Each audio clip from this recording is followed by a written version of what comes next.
là cưới.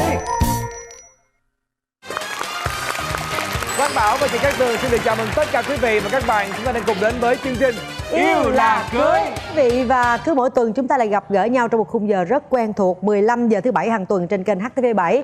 Chúng ta gặp nhau để trò chuyện về những câu chuyện tình yêu, những khoảnh khắc đáng nhớ bên nhau của những cặp đôi họ chia sẻ trong Yêu là cưới. Và ngày hôm nay chúng ta cũng sẽ gặp gỡ hai cặp đôi xem những cung bậc cảm xúc trong mối tình của họ như thế nào. Xin mời quý vị. Thì em thấy là đang chụp hình với anh nào đó.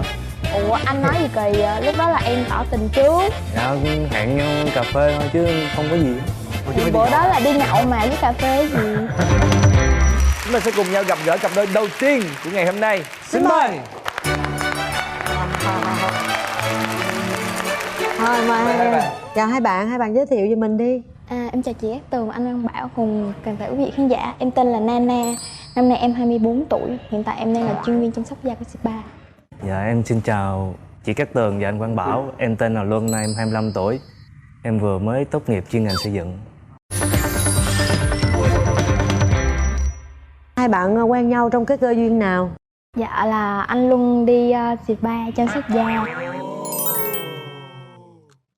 Trời ơi, Hay vậy đó hả? Dạ bữa đó là đi 4 người và là chung một lớp học, là đi vô trong spa của em. Thì lúc mà em gặp anh Luân á, lúc đó em còn đang ngủ trưa á. Khi mà tỉnh vậy em thấy trời ơi, sao mà giờ này vô cái giấc ngủ người ta vậy trời. mà khách tới nó còn thắc mắc tại sao phá giấc ngủ trưa. Rồi Xong cái em mới nhìn những con mắt là không ưa chị. Đó, xong cái ảnh cũng thả lại cho em là con mắt không ưa. Xong bắt buộc là em phải làm cho ảnh. Mà lúc mà làm là dạng như là làm mà dẫn cái chém thớt á chị. Có da mặt mì mại cỡ nào em cũng không có nâng đâu. Câu đầu tiên ổng thả trước mặt em là trời ơi, sao nhân viên gì mập dữ vậy?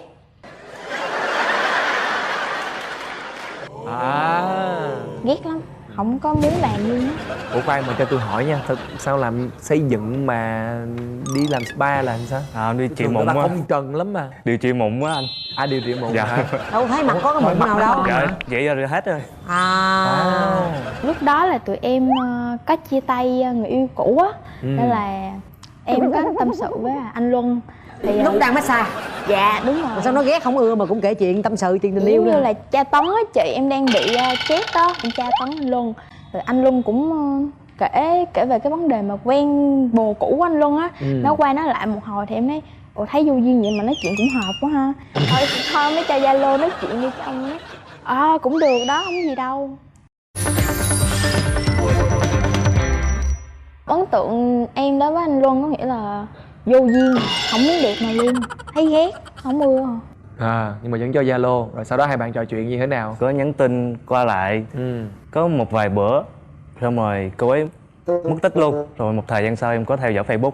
Thì em thấy là đang chụp hình với anh nào đó. Ủa anh nói gì kỳ vậy? Lúc đó là em tỏ tình trước. Em nói là bây giờ anh có đồng ý làm bạn trai em không? Cái anh mới nói là không, cho anh thời gian suy nghĩ thêm đi. Anh không muốn quen. Thì anh không muốn quen thôi, em không muốn phí thời gian thì em quen bồ khác thôi. Đúng rồi. Em tỏ tình trước. Dạ. Mà ấn tượng của em lần đầu tiên gặp cổ là như thế nào? Mà tại sao mà cổ tỏ tình với em mà em từ chối? Mới gặp thì em nó nói là sao mà tròn quá vậy, mập quá vậy. Rồi mà được cái cũng nhìn kỹ lại cũng thấy dễ thương. Rồi sau đó thì cô ấy có tỏ tình với em, nói là mình tìm hiểu thêm đi rồi mình hẳn quen nhau là như vậy. Mà chưa gì hết là cô ấy là thấy chụp hình với anh nào trên Facebook rồi. Có cảm giác làm sao? Lúc đó nói giờ thôi cho qua luôn, khó quá cho qua luôn. Không đúng đâu chị, tại vì lúc đó anh Luân cũng đang quen một người mới quen á, đang tìm hiểu nên là em tỏ tình là cảm thấy là nhiều người quá không biết nhận ai, bây giờ thôi từ từ sàng lọc bớt á, ý ảnh là như vậy á. Đúng không em? Cũng đâu có vừa gì đâu ha. Kẻ tám lạng người nửa cân nè. Đúng không em? Chuyện qua lâu quá em quên rồi. Lâu là bao lâu? Thì tụi em quen nhau là được 1 năm mấy tháng rồi. Một năm mấy tháng mà lâu cái gì sao quên được? Quên được. Bây giờ cổ mập hơn lúc đó hay là cổ ốm hơn lúc đó? Dạ mập hơn chị. Dạ, thương cái mập đó. Dạ không, hồi đó em cũng không phải được bồng bềnh như vậy đâu. Tại vì tối nào cũng rủ đi ăn hết trơn á. Rồi kêu em giảm cân như anh ấy. Thôi giảm cân làm gì để mập vậy đi. Mà cứ 2-3 giờ sáng là đi ăn hủ tiếu hay đi ăn súp cua nha, đủ thứ hết trơn á. Kỳ vậy. Nhưng mà rồi cái lúc đó sau cái lần đó thì các bạn là khi nào mới chính thức là bắt đầu tìm hiểu nhau và quen nhau? Em mới nhắn tin lại cho anh Luân. Thì em mới nói là anh đi xem phim với em không? Cái Em chờ khoảng 2 tiếng sau anh Luân trả lời được câu đơn giản lắm: ai trả tiền. Ủa đâu có đâu. Có. Xong Đâu cái có em vậy nói đâu. là giờ xe ai coi người đó trả tiền. Cái cũng đi. Xong cái đi xong về tối đêm nhắn tin là thôi bây giờ mình đi Vũng Tàu chơi đi. Xong cái em cũng đồng ý, trên cương vị là bạn bè đi chơi với nhau thôi. Tối hôm đó thì anh Luân á với em á là ngủ chỉ còn một phòng 2 giường thôi. Ngủ thì em mới nghe, em khó ngủ lắm mà chuông điện thoại thì cứ reo in ỏi không mà. Xong cái em mới kêu là ủa ai gọi anh kìa, anh nghe đi. Anh mới kêu là má anh gọi đó em. Xong cái ủa má gọi thì phải nghe đi chứ để má lo. Xong cái em tò mò thì em dậy em đi uống nước thì em mới thấy tin nhắn là anh làm cái quái gì vậy mà em gọi anh không bắt máy. Em mới hỏi ủa trời sao má gì kỳ vậy trời. Cái hôm đó là anh Má nói non á cưng. Má nhỏ. Wow. Cô tỏ ra là mình ổn nhưng sâu bên trong cái mắt là biển rộng. trong cái lúc đó em mới giận lắm, em mới nói vậy thôi giờ anh cứ quen người đó đi chứ em không thích mà quen mà cái mối quan hệ nó không có rõ ràng như vậy á. Xong rồi cái năn nỉ em nhất quyết không chịu, em mới kêu là thôi đi về luôn, mà lúc đó là 3 giờ mấy sáng rồi. Anh mới nói là thôi bây giờ nếu mà đi về vậy á thì khuya rồi nguy hiểm đó, thôi để sáng thì chở em về.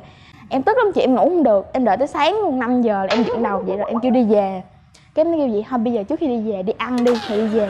Lúc mà đi ăn xong cái nói là thôi bây giờ cho anh xin lỗi đi, anh không muốn vậy nữa. Em cương quyết không chịu, chở em đi về. Xong tối khi mà về tới nhà rồi á, tối đó khủng bố điện thoại em, một lần nhắn 30 tin nhắn về điện thoại em. Nhắn gì 30 tin nhắn gì vậy? Anh xin lỗi, cái nội dung anh xin lỗi anh không vậy nữa. Cái này là giải thích là cái cô này là quen lâu rồi nhưng mà bây giờ chia tay rồi nhưng mà muốn quen lại, cũng muốn quen anh lại nhưng mà anh không muốn quen. Thì em thấy cũng có vẻ là chân thành nên là em mới bỏ 30 qua tin cho. nhắn làm lay động được lòng em.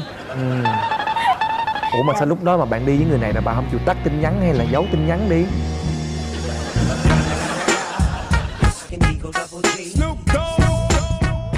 Cô gọi đột xuất anh em cũng không để ý, không biết nữa. Trời đất ơi. Không có đâu anh, người ta gọi từ hồi chiều lận. Từ hồi chiều lận mà tới tối luôn. Mà lúc đi dạo biển là để điện thoại ở trong phòng, nó đâu có mang theo, cứ gọi miết vậy á. Hình như em nhớ không lầm là 29 cuộc gọi nhỡ. Trời ơi, vậy đó không phải bạn bình thường rồi. Em có giải thích gì không em? Thì người cũ mà. Lúc đó là vẫn còn đúng không? Người ta mới ghen vậy đúng, người ta mới gọi vậy đúng không? Chứ bạn bè nào mà gọi vậy? Biết sai rồi xin lỗi chị ơi, chứ giải thích. Nhưng mà từ đó đến giờ còn có trường hợp nào giống vậy nữa không? Dạ có nhiều lắm anh. Người đó hay là người khác? Dạ người khác chị. Anh Linh đặc điểm có thích là thả thính gái. Nói chung là cứ lên Zalo mà em đi làm á, ở nhà là cứ lên thả thính, đắc thính vậy đó. Dính không dính thôi, không quan tâm. Và đó là em đang đi làm thì em tự nhiên cái người mình nó có giác quan á chị, em khó chịu lắm. Cái em mới chực nghĩ trong đầu là ông này, thì em chạy về nhà thì em thấy ổng đang sửa soạn tắm rửa lên đồ, đẹp trai lắm, không biết đi đâu. Em hỏi ủa đi đâu vậy? Trời có đi đâu đâu, ở nhà thử đồ vậy mà.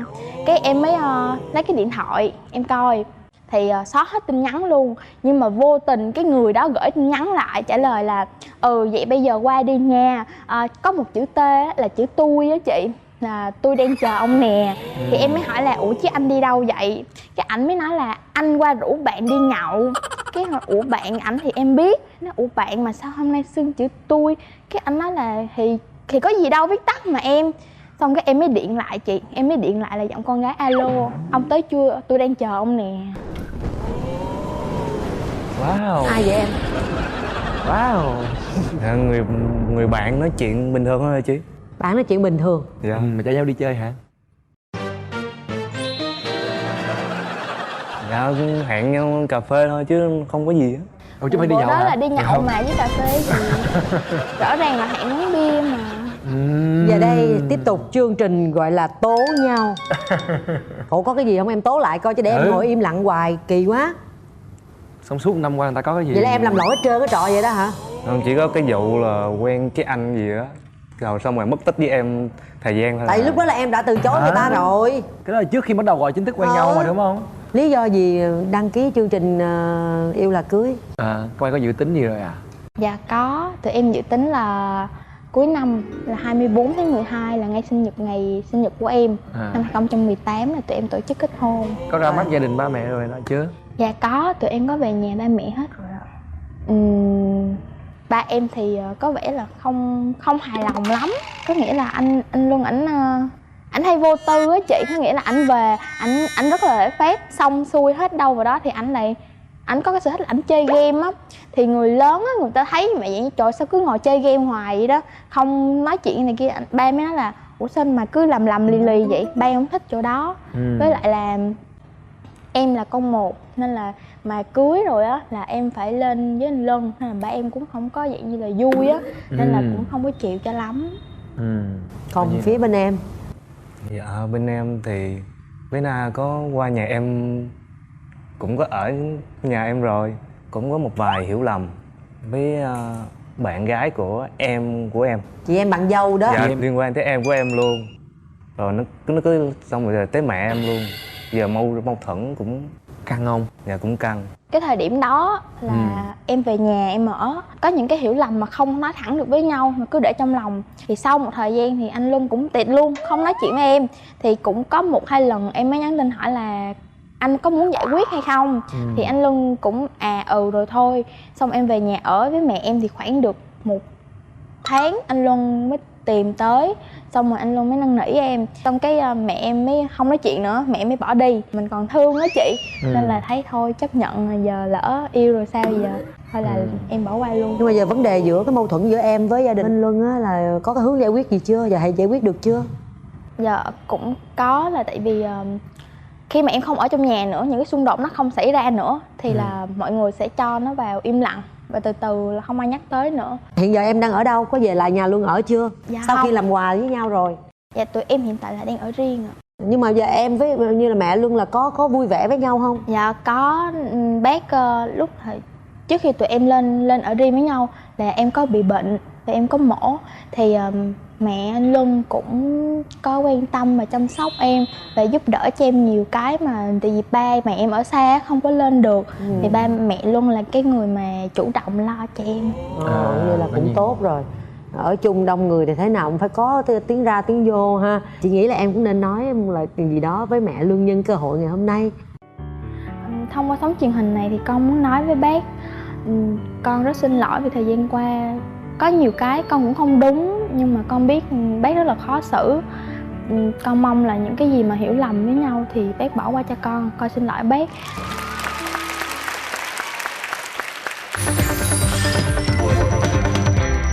Anh Luân có một cái tật xấu mà là làm biếng và mê game, nên là em muốn anh Luân đó là bớt chơi game lại cho sức khỏe của mình. Thứ hai là hút thuốc ít lại, hút thuốc nhiều quá.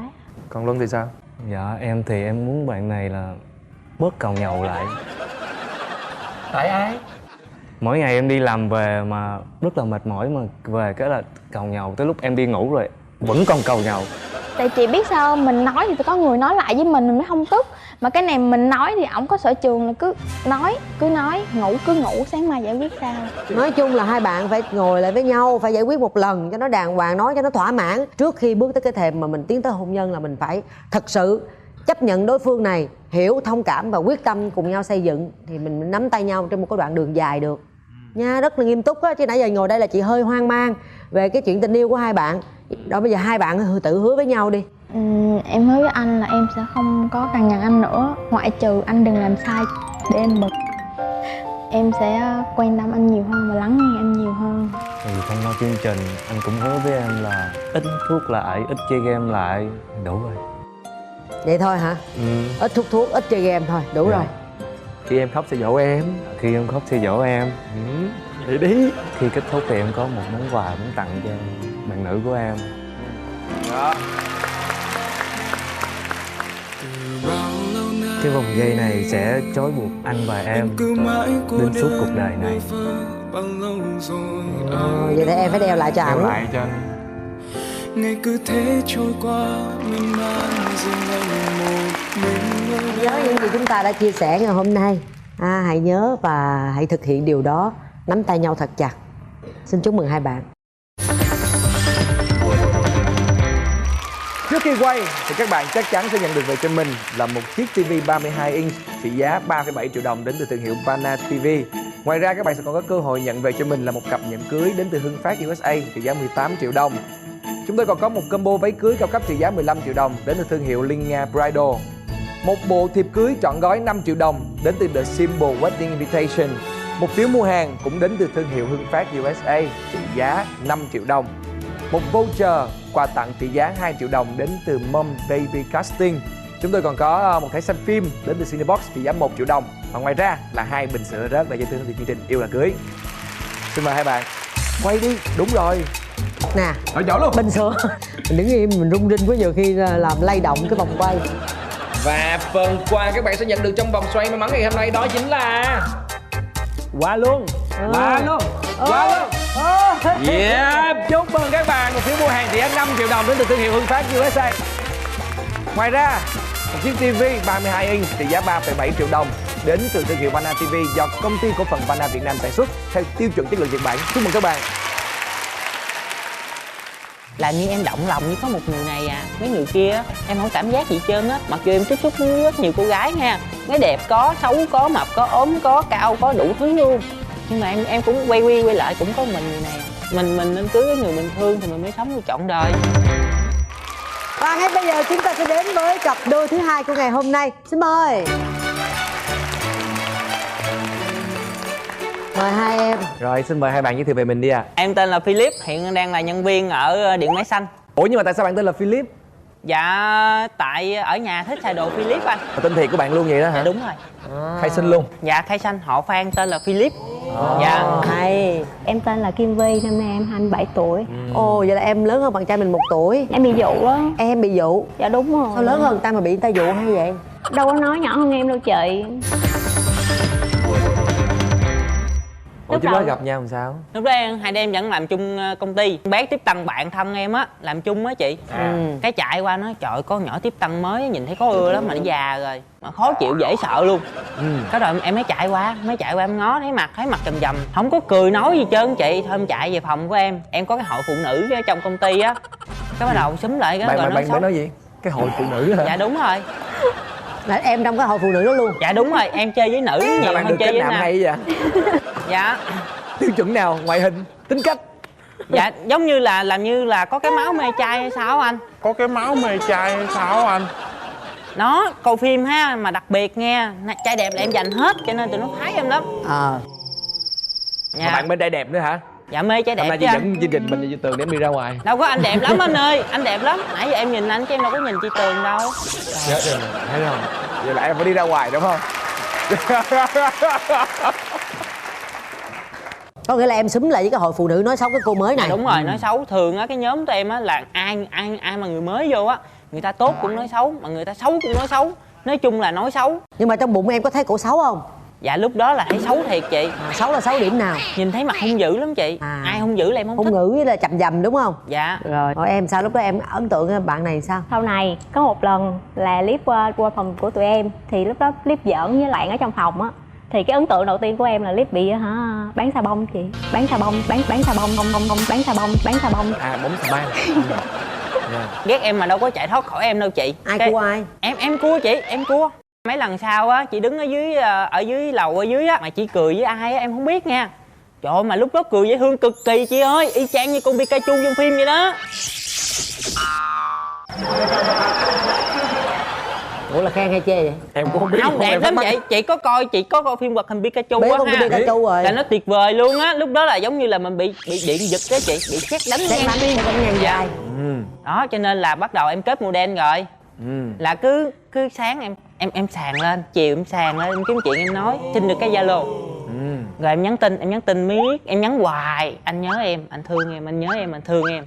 Xong là dính thôi. Bao lâu dính? Dạ khoảng 2 tuần. 2 tuần là dính 2 rồi. tuần là dính chị. Sao vậy em, ta BD mà ta bóng sa bang mà 2 tuần là em dính rồi. Thời gian đó em cũng đi làm thêm nữa. Thì Clip rất là tốt, là Clip qua, Clip chở em đi làm.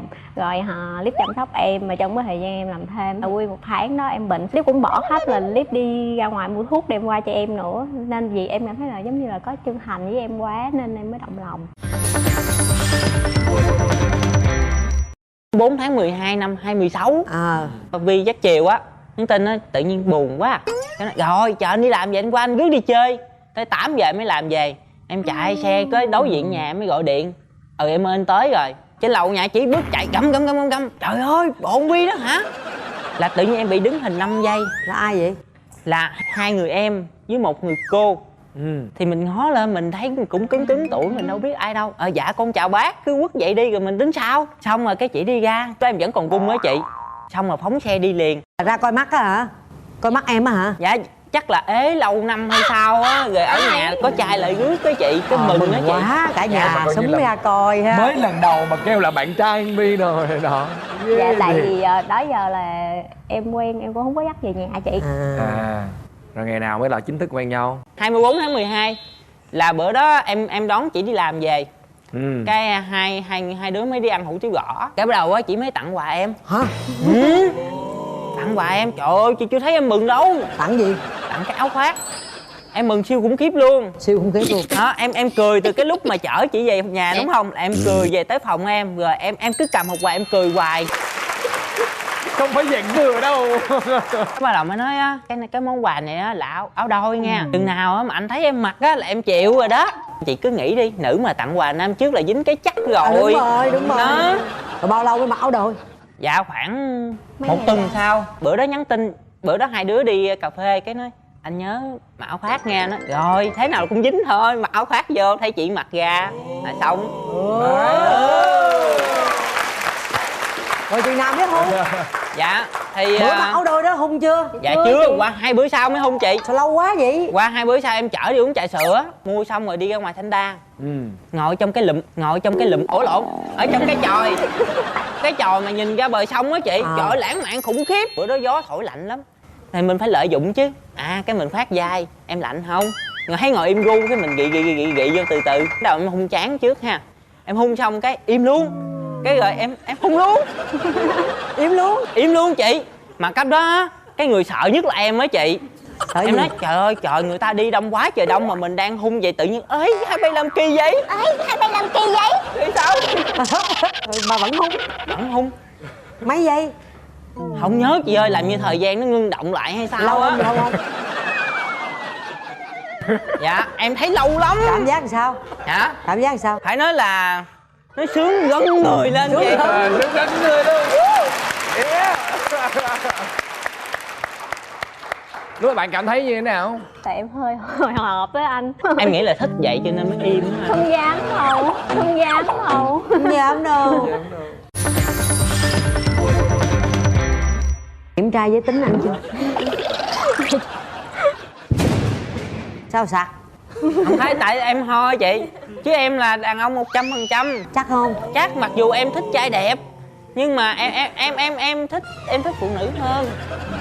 Gia đình em có nghi ngờ gì nhận xét gì ảnh không? Thì về nhà em thì không có dám giỡn kiểu đó đâu chị. Nói chung về nhà em thì cứng lắm chị. Về nhà em man lắm chị. Tấu của clip á chị là nói nhiều nên mà nói nhiều hồi là thành nói xàm chị. Rồi thêm cái nữa là nóng tính lên là nói hết, nói không suy nghĩ luôn chị. Nói mà giống như là làm tổn thương mà mình cũng mà clip cũng không biết luôn. Cái nữa anh là chỉ cứng đầu lắm, cứng đầu đến mức độ mà em không thể nào tưởng tượng được. Ý của chị phải không là phải làm cho bằng được nha.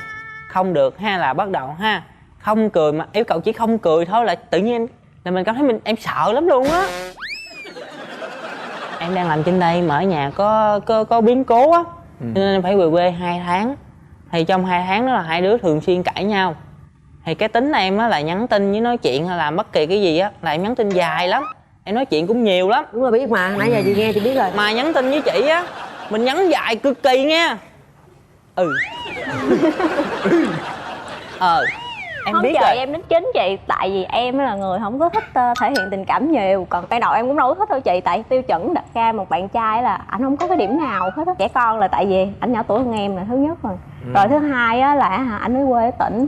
Em thì em không thích đi xa, em không thích xa ba mẹ em. Rồi thứ ba là ảnh dẻo miệng đó chị. Đúng rồi. Dẻo miệng quá, đi ra ngoài á em còn nói ảnh quen anh rồi á sau này làm sao giữ anh, cảm giác an toàn không có. Rồi anh nói là sao? Hứa hẹn hả? Thề hả? Không có thề chị. Em dùng hành động thay thế lời nói chị. Không có nói. Ví dụ coi. Thời gian em đi làm rất là nhiều nha, nhưng mà có thời gian trống là em ban qua liền. Sớm muộn gì em cũng ban qua hết. Ban xong gặp chút em về cũng chịu nữa. Cho nên là dễ gì không tin tưởng em. Dạ còn mấy cái kia đẹp đẹp là chỉ trong hội phụ nữ nói chuyện cho vui thôi đúng không? Dạ đúng rồi, trong hội phụ nữ thôi. Vậy lý do tại sao hai bạn tiến đến hôn nhân? Khác nhau quá bực bội trời vậy khác tại sao mà. tiến đến hôn nhân? Nhưng mà em không biết sao nữa chị ơi. làm như em động lòng như có một người này à. Mấy người kia á, em không cảm giác gì hết trơn á. Mặc dù em tiếp xúc với rất nhiều cô gái nha, gái đẹp có, xấu có, mập có, ốm có, cao có, đủ thứ luôn. Nhưng mà em cũng quay lại cũng có mình người này à. Cho nên á, tại sao mình không đi cưới, mình nên cưới cái người mình thương thì mình mới sống được trọn đời. Vậy còn em, sao mà em chịu cưới cái người mà em thấy nói nhiều nhức đầu quá vậy mà em chịu cưới? Tại vì trước khi quen Clip á là em có trải qua một mối tình cũng 7 năm. Trời ơi, 7 năm quá dài. Nhưng mà cuối cùng mối tình đó làm cho em mất niềm tin vào tình yêu. Em đã từng nghĩ tới là em sẽ không có tiến tới hôn nhân. Nhưng rồi Clip xuất hiện, Clip làm thay đổi suy nghĩ của em. Cái làm cho em biết là yêu, thì ra yêu là như vậy. Chứ không phải là như những cái gì mà em đã trải qua trong thời gian trước. Dự định là đầu năm 2019 là cưới, cuối năm 2019 là sinh. Nhưng mà đã gặp gia đình hai bên chưa? Nói chung là người thân của chị á là em mua chuộc hết. Không phải là mua chuộc mà giống như là mình tạo thiện cảm vậy đó. Bây giờ mà có vấn đề gì xảy ra với hai đứa đúng không, là tất cả sẽ nghiêng về hướng của em. Trời, tự tin quá. Trời ơi.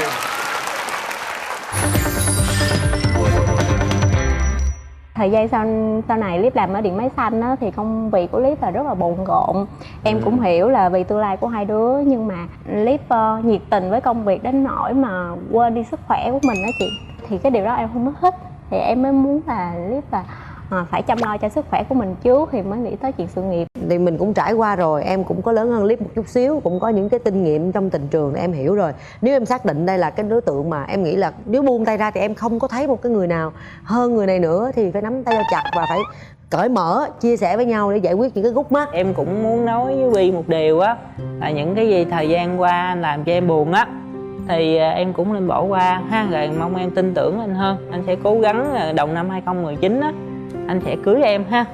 Rồi con cũng muốn nói với hai bác ba mẹ của Vi á là con rất là thương Vi.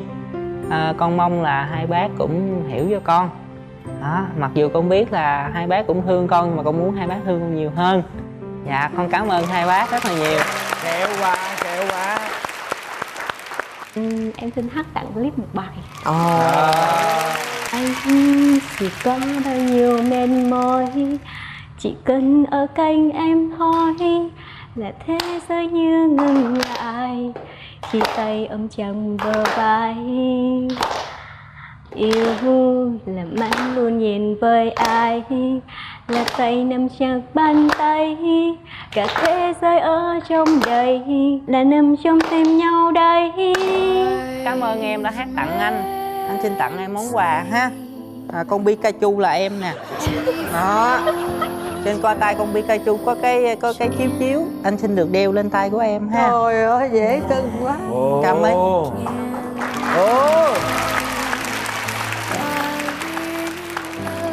Chị nghĩ rằng là em ở danh chàng này em sẽ không bao giờ buồn đâu. Mà cũng không có thể nào giận ảnh lâu được hết trơn á. Tại vì cái miệng dẻo quá nè. Nhưng mà dẻo là một chuyện, nhưng mà chỉ chân thành là phải là chuyện khác. Nói nhiều cũng được nhưng mà phải chân thành. Chị tin rằng em mặc dù có trẻ hơn một chút xíu, nhưng em là một người trưởng thành. Em làm mọi thứ để cho vui, vui cửa vui nhà, đúng không? Nhưng mà em sẽ là cái người trụ cột để giữ cái mái ấm hạnh phúc của gia đình mình. Chúc em 2019 có một cái đám cưới thật tuyệt vời, và cuối 2019 sẽ có một đứa bé cất tiếng khóc chào đời. Dạ em cảm ơn chị. Trước khi quay vòng xoay thì chúng tôi sẽ có một món quà đặc biệt muốn dành tặng cho các bạn. Đó chính là một chiếc TV 32 inch trị giá là 3.700.000 đồng đến từ thương hiệu Pana TV. Rồi bây giờ mời các bạn chúng ta hãy cùng quay nhé.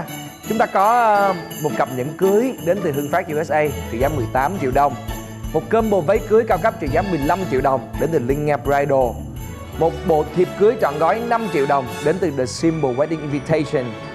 Một phiếu mua hàng đến từ Hưng Phát USA trị giá 5 triệu đồng.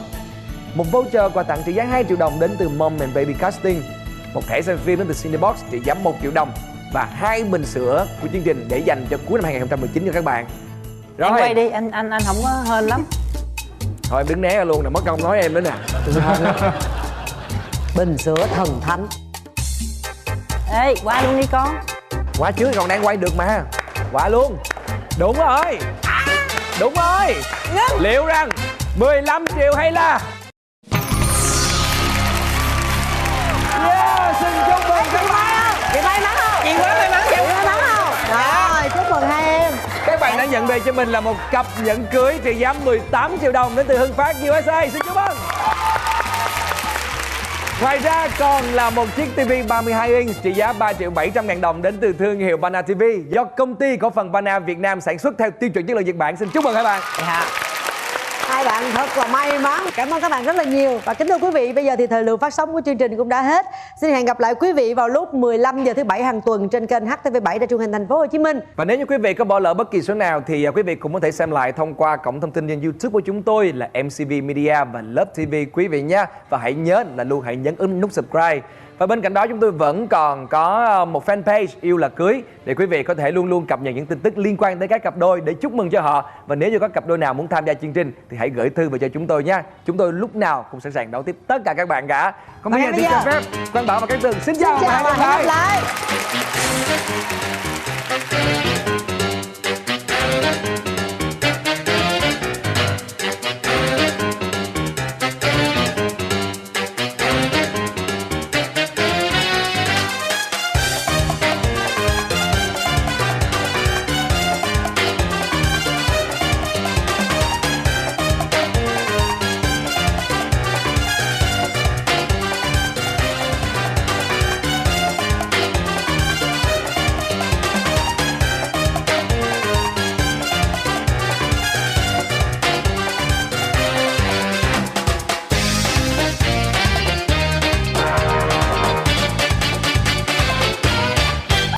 Bạn đã có người yêu ư? Nhưng yêu là yêu thôi, hay yêu là cưới? Yêu là cưới. Có ghệ rồi mà làm ai con chi vậy? Anh này anh xấu à, không như cái hình tượng của em. Anh mới vừa hôn em có cảm giác. Em thì em không thích bạn này tại vì bạn này nhây lắm. Em thích chọc cho bạn bực mình lắm, cái bực mình lên mới dễ thương được. Em về là đợi sẵn ở phòng em luôn rồi, em vô quýnh tới tấp luôn, đấm rồi đá lên gối quýnh mà bữa sau em ê người luôn. Hãy đến với Yêu Là Cưới vào lúc 15 giờ thứ Bảy hàng tuần trên HTV7.